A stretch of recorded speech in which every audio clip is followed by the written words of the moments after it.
Turun, tung, tung, jingle bell rock. Jingle bells shining, jingle bell time. Dancing and prancing in Jingle Bell Square. Is the frosty air. ¡Feliz Navidad! Mi gente de esto con qué se come. Richard dispara.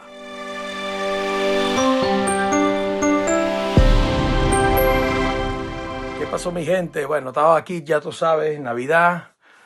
Tiempo de Navidad para la iglesia comienza el 25 de diciembre. Dura 7 días, la fiesta es grande.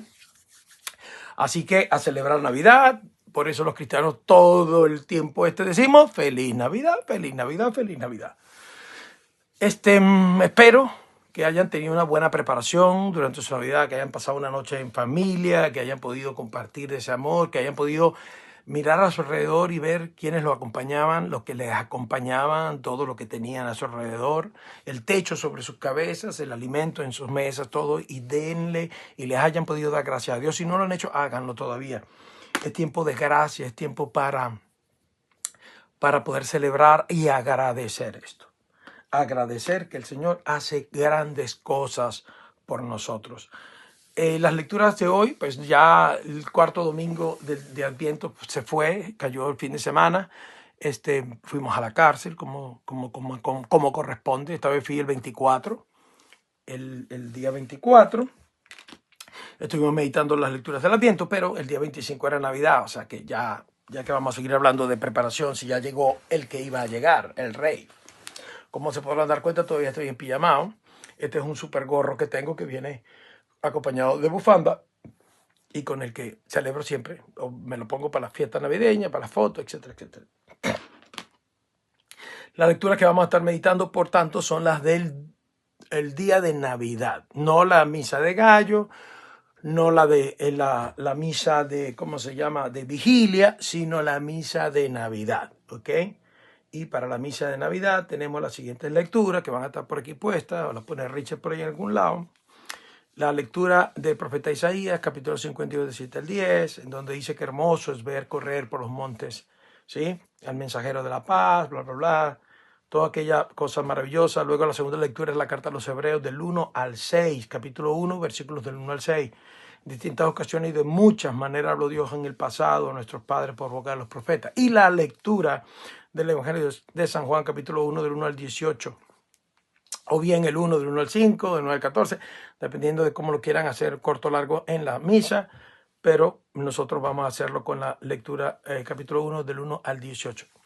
Esta tres lecturas tiene algo muy en común, y es el género literario, el género con que se ha escrito, ¿sí?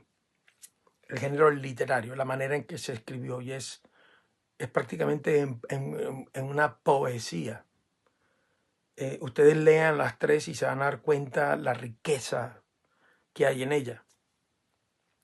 Y cómo Juan describe a Jesús. Yo veía en estos días a un científico, James Tour, que lo entrevistó, ¿cómo se llama este hombre? El que era de Fox. Tucker. Tucker le hace una entrevista a James Tour, científico, bioquímico, con estudios en nanotecnología o en nanociencia, nanobiología, whatever. El punto es que el tipo es una eminencia en todo lo que tiene que ver con las cositas chiquiticas. Y él habla acerca de la mayor, ¿cómo se llama?, el mayor reto que tiene la ciencia en el mundo, tratando de poder. Hay mucha gente que se ha dedicado a investigar o a comprobar de que Dios existe o no existe. Pero este tipo habla de que los científicos han estado buscando la manera más sencilla de poder decir si Dios existe o no, es creando vida. Si cualquiera puede crear la vida, entonces, pues cualquiera puede ser Dios. Y Dios ya no sería nada importante, significante, porque pasaría a ser algo insignificante, ya que cualquiera podría crear vida. Y entonces estos científicos en el mundo están tratando de, con las mismas herramientas y condiciones y materiales disponibles en la época en que se estima que comenzó la vida, poder producir vida en un laboratorio. con las mismas herramientas, con las mismas cosas. Y nadie ha podido. Cada vez que están más cerca, dice él, que están más cerca de poder encontrar, pues surge algo que los vuelve a separar, los pone a millas de distancia del objetivo. Porque no es posible. Cada vez que han llegado, cuando descubrieron el átomo y ya pensaban que todo era el átomo y apareció la división, la subdivisión atómica, la vida subatómica. Y después de ahí, pues la vida, y hay cada vez cositas más pequeñas. Después apareció el ADN y después apareció esto y cada vez, pues, se abre un nuevo universo que nos pone muy lejos de esto. Entonces él habla de que para poder crear vida, lo primero que tienen que hacer todos, y es como se crea el hombre, primero se crea el código genético. El código genético. Por eso cuando usted, alguien queda embarazada y pierde el niño, inmediatamente, el espermatozoide entra en el óvulo, lo fecunda, ¡pum! Ahí, en ese momento se crea una cadena de ADN completamente diferente al del padre y al de la madre. Solamente ahí, ya ahí hay un ADN diferente dentro. Por eso que decir que la madre, que eso es mío, que ese es mi cuerpo, eso es tu cuerpo, eso es otro ser. Eso es otro ser. Una cadena, una estructura de ADN diferente a la tuya y diferente a la de tu marido. En ese momento, ¿cómo se forma la vida? A partir del conocimiento, decía él.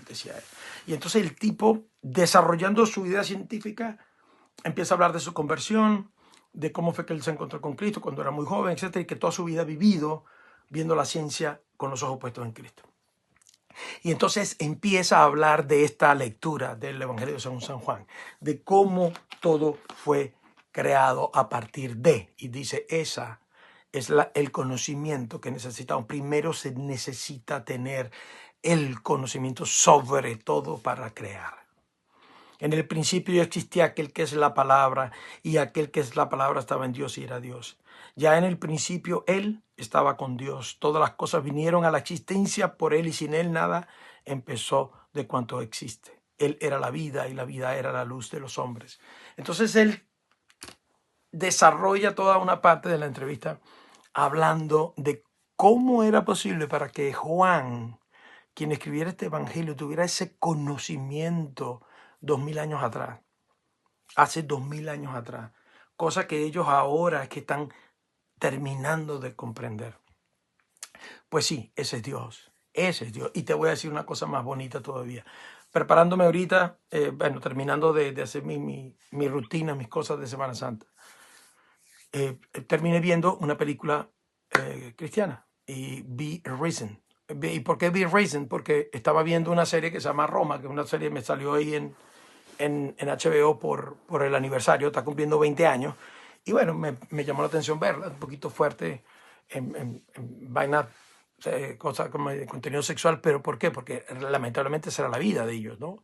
Era parte importante de la vida. A mí de verdad me llamó mucho la atención cuando estuve en Pompeya y en Roma y en todos estos lugares, siempre que hay ruinas romanas, etcétera, tú ves estatuas de penes, de hombres desnudos y de penes y penes y penes por todos lados, una locura. Y yo decía, bueno, pero ¿cuál es la aberración, la animadversión? Bueno, pues, aparentemente esto era parte de la cultura de ellos, todo era el signo, el pene, pues representaba la creación de la vida, ¿no?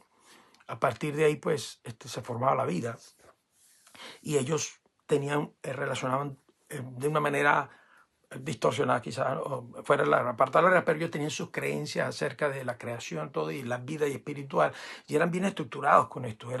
Los romanos no eran romanos por ser romanos, tenían todo bien estructurado, y cuando tú ves todo lo que han creado, todo lo que hicieron, lo que construyeron y cómo desarrollaron ese imperio, tú entiendes, bueno, esto fue así, ¿por qué? Porque tenían no eran ideas vagas, ni era un desorden, no como se piensa, que era todo un desorden, pero no, todo tenía una estructura, todo tenía una razón de ser de las cosas. Y así vivieron ellos, y así lo vivían. Y por eso cuando vemos en el Evangelio relatos de la conversión de un centurión romano, de algún romano que se convierta, era bien duro, bien difícil, era algo remarcablemente importante porque ellos tenían su cabeza súper estructurada, su religión, sus creencias, ¿cómo se llama? Su idea de la república, su idea del bien común, porque siempre estaba presente el bien común, los pobres, ayudar a las clases más desfavorecidas, etcétera, etcétera, etcétera. Entonces, que tú veas en el Evangelio la conversión de un centurión, wow, esto es algo importante porque no, ellos no creían en cualquier cosa, no se dan ya por nada, por emociones, no, eran personas súper estructuradas. Entonces, hago el cambio de Roma a Parisen. ¿Por qué? Porque es la vida de este centurión que se encarga de investigar la muerte de Jesús y de buscar el cuerpo de Jesús, temiendo de que lo habían ocultado, de que se pudiera formar una rebelión en contra de Roma, etcétera. Y Poncio Pilato pues le da esa tarea y el tipo termina descubriendo en Cristo, descubriendo algo, pero sin terminar de comprender todo. Pasa en la película, tú puedes ver el contraste entre los seguidores de Cristo que habían estado con él, que quizás con una capacidad más limitada, porque no tenían la formación, la vida, la estructura del romano. En cambio, este tribuno, que no era cualquier soldadito, porque estaban la legión, que era aproximadamente 5.000 hombres de infantería y caballería, y de esta legión habían centuriones, los centuriones eran los jefes de cienes. En cambio, los tribunos eran aproximadamente 5 o 6 tribunos por legión, era que gobernaban y comandaban todo. Estamos hablando de que tenían bajo su cargo a todo ese gentío. Entonces, este tribuno a mano derecha de Poncio Pilato. Los que no han visto la película, vean. El punto es que el hombre empieza a ver cosas, empieza a ser testigo de cosas. Y él está en su cabeza dándole vuelta, dándole vuelta, dándole vuelta. El creador, me imagino, ¿no? Yo no sé nada de esto, pero me imagino, ¿no? Haciéndose preguntas acerca de, como todos nosotros, como tú, como yo, haciéndonos preguntas acerca de Cristo, acerca del nacimiento, cuando decimos, no, que el niño Jesús nazca en tu corazón. Prepárate para que el niño Jesús, prepara el pesebre para que el niño Jesús nazca, que eso lo hemos estado diciendo durante toda la preparación, el Adviento en la iglesia, sí, durante todo el Adviento, el tiempo de Adviento, preparar el terreno, el camino, el Evangelio, las lecturas de Isaías, etcétera, llamándonos a la meditación, al repasar nuestra vida, al análisis de el por qué pasan las cosas, el que nos tomemos el tiempo para empezar a discernir las cosas, ¿sí? O simplemente hacer una retrospección y ver hacia dónde nos ha llevado las cosas. Yo hablaba con los muchachos en la cárcel acerca de eso y les decía, fíjate qué decisiones has tomado en tu vida y cómo esas decisiones te han traído aquí. Y aunque estamos los dos aquí en el mismo lugar, en la misma mesa, yo vine por un motivo diferente al tuyo. Tú viniste por un motivo diferente al mío, por un camino completamente diferente, pero llegamos aquí por la misma razón.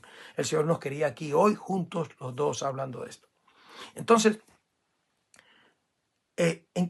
¿cómo comprendemos, cómo entendemos todas estas cosas? ¿Qué es que el niño nazca? ¿Sí? ¿Qué es eso que el niño nazca?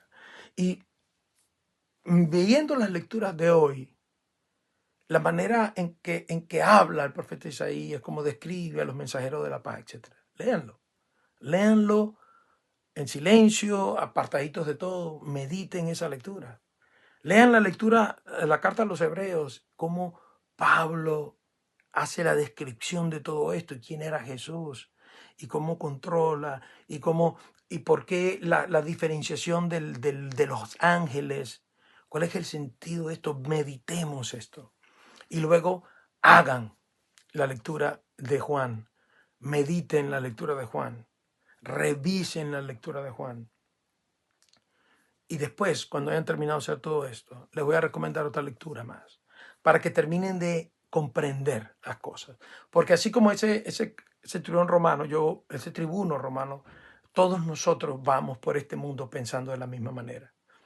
Estamos en la época de Navidad, viviendo, o durante el Adviento, el tiempo que nos preparamos para la Navidad, viviendo vidas paralelas, queriendo tener una vida espiritual, preparándonos una vida espiritual, pero también preparando una vida en el mundo, comprando regalos, preparando actividades, que si el intercambio de regalos, que el elefante blanco, que si regalo robado, que si 20.000 cosas, que dónde va a ser la feria navideña, qué vamos a hacer, cómo nos vamos a divertir o entretener la cena navideña para acostarnos más tarde, etcétera, etcétera, etcétera. Son dos mundos paralelos y que a veces no lo vivimos separados sin ver la correlación, la manera que están uno relacionado con el otro.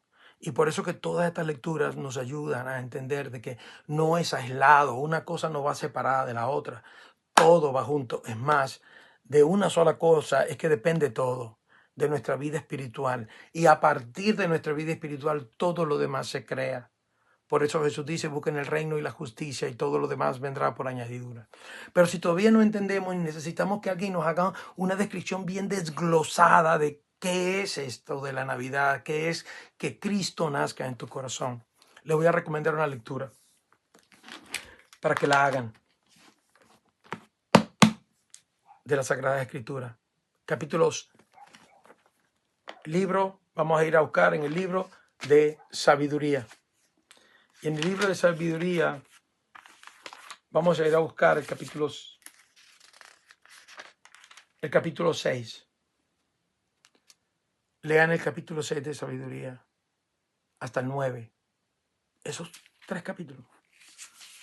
1, 2, 3, 4, 5, 6 paginitas. 6 paginitas de la Biblia.